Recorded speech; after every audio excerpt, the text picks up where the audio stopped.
বিসমিল্লাহির রহমানির রহিম। সুপ্রিয় দর্শক, আমার আজকের রেসিপি টাকি মাছ বিরান বা টাকি মাছ ভুনা রেসিপি। চলুন দেখে নেওয়া যাক মূল রেসিপিটি। চুলাটা অন করে আমি সয়াবিন তেল নিচ্ছি পরিমাণ করে, আর দিয়ে দিচ্ছি পরিমাণ মতো পেঁয়াজ। পেঁয়াজটা একটু ভেজে সফট করে নেব, লোকটা এরকম হয়ে আসা পর্যন্ত।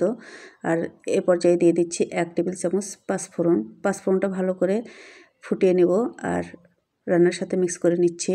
বাকি মশলা অ্যাড করছি মরিচের গুঁড়া 1 চা চামচ, ধনিয়া জিরা গুঁড়া 1/2 চা চামচ, এটা হচ্ছে মাছের মশলা 1/2 চা চামচ, লবণ টেস্ট করে 1 চা চামচ, হলুদের গুঁড়া 1 চা চামচ, আদা রসুনের পেস্ট 1 চা চামচ।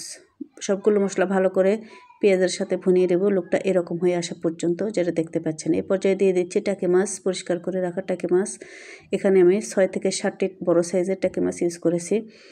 ভালো করে মশলার সাথে কষিয়ে নিচ্ছি এরকম লোক আসা পর্যন্ত। আর রান্নার জন্য পানি দিয়ে দিচ্ছি 2 কাপ। ভালো করে রান্নার সাথে মিক্স করে নিয়ে ঢেকে দিয়ে রান্না করে নেব একেবারে রান্নাটা কমপ্লিট হওয়া পর্যন্ত।